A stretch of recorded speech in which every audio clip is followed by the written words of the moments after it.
एक समय था जब डीजल और पेट्रोल के दामों में आधे से भी ज़्यादा का फ़र्क रहता था, लेकिन आज पेट्रोल और डीजल की दाम की अगर बात करें तो लगभग समान रूप से हो गई है। झारखंड की बात करें तो झारखंड में 5 रुपये से भी कम का फ़र्क रह गया। वहीं अगर देश की राजधानी की बात करें तो 1 रुपये से भी कम का फ़र्क रह गया है। तो ऐसे में अब सवाल उठता है कि लोग महंगी गाड़ी जैसे डीजल की गाड़ी खरीदते थे, महंगी गाड़ी क्यों खरीदें।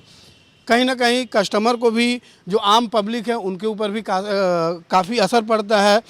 जब तेल के दाम बढ़ते हैं तो थोड़ी सी अर्थव्यवस्था जो है, उनका जो मैनेजमेंट है, घर का जो मैनेजमेंट है, वो थोड़ा सा डगमगा जाता है, क्योंकि जो रोज़मर्रा के काम करने वाले लोग हैं वो पेट्रोल और डीजल पे ही निर्भर रहते हैं। तो ऐसे में अगर दाम बढ़ते हैं तो कहीं ना कहीं उनकी पॉकेट भी ढीली ज़रूर होती है। कुछ कस्टमर भी हैं यहाँ पे, हम उनसे बात करते हैं कि लगातार जो पेट्रोल में वृद्धि हो रही है, पेट्रोल और डीजल में कितना असर पड़ता है आम जनजीवन पर, खासकर आप लोग जैसे व्यक्तियों पर। बहुत ज़्यादा असर पड़ता है, और ख़ास करके जब सरकार को महंगा ही करना है, बढ़ाना ही है, तो एक बार बढ़ाए ना, कभी 2 रुपया, कभी 5 रुपया, कभी 10 रुपया, कोई मतलब नहीं हुआ। आपको जो भी बढ़ाना था एक बार बढ़ाते, अगला महीना में बढ़ाया, फिर अभी बढ़ा दिया, अगला महीना में भी बढ़ा था, अभी फिर 1 रुपया। बिल्कुल बिल्कुल। 7 जून से कहें कि लगातार जो पेट्रोल की दामों में जो वृद्धि है वो लगातार होते जा रही है, बीच में कभी भी कम नहीं हुई।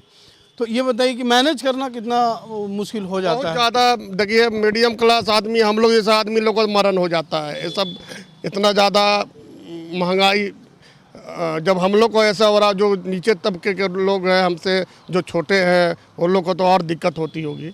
तो ये तो सरकार का नीति है, और ये महंगाई से त्रस्त हो गया जनता पूरा। सोचना चाहिए। जनता इसे पेट्रोल और डीजल के दामों की वृद्धि में से त्रस्त है। आपको सीधे तौर पे बता देते हैं कि आज जो पेट्रोल का दाम है वो तकरीबन आप 75 पैसे, माफ़ कीजिएगा, 79 रुपया 38 पैसा है, और अगर डीजल की बात करें तो 74 रुपया 40 पैसा है।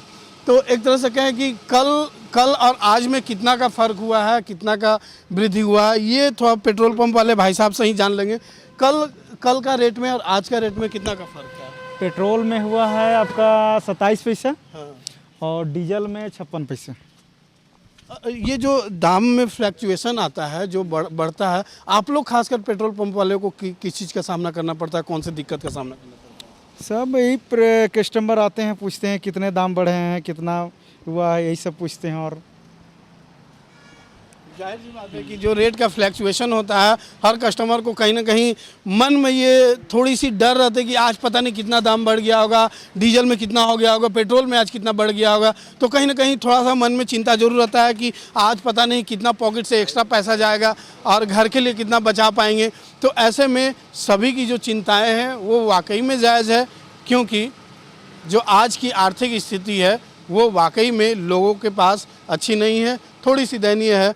भाई साहब, आपसे जानना चाहेंगे कि पेट्रोल और डीजल का जब रेट फ्लैक्चुएशन होता है, जब बढ़ता है, तो आम जो पब्लिक है, खासकर आप जैसे लोग जो हैं, कितना उससे प्रभावित होते हैं, कितना असर पड़ता है। असर तो ज़्यादा ही पड़ता है, दिक्कत तो होता ही है। कितना मैनेज करना कितना मुश्किल हो जाता है, क्योंकि घर के भी खर्चे हैं, बाहरी खर्चे। मैनेज करना तो दिक्कत होता ही है, खर्चा अधिक हो जाता है, कमाई ज़्यादा होता नहीं है, ये सब के लिए दिक्कत होता है। वाकई में बहुत दिक्कत होता है। लेकिन एक चीज़ आपसे और जानना चाहें कि अगर आपसे सरकार अगर सलाह मांगे कि कुछ सलाह, आप ही पब्लिक हैं, आप ही कुछ सलाह दीजिए, तो ऐसा कौन सा उपाय है जो आप सलाह देना चाहेंगे, उपाय देना चाहेंगे। देखिए, उसमें कोई अथी नहीं है, इसमें है कि जैसे इनका भी अथी है, पेट है, हमारा भी पेट है, सबका पेट भरना चाहिए। ये नहीं है कि हम अपना लिए ही खाली सोचेंगे, सबके लिए सोचना चाहिए। बिल्कुल अच्छी बात है कि सरकार को देश के बारे में भी सोचना है और आम जनता को अपने पेट के साथ साथ परिवार के बारे में भी सोचना है। लेकिन कहीं ना कहीं इन सब चिंताओं के बीच जो है पेट्रोल और डीजल के दामों में जो बढ़ोतरी हुई है, वो थोड़ा सा जो ऑटोमोबाइल सेक्टर के जो व्यापार हैं उनको भी प्रभावित होना पड़ा है। तो इसके साथ ही आम जनता भी जो है वो थोड़ा सा दाम को लेकर चिंतित नज़र आती है।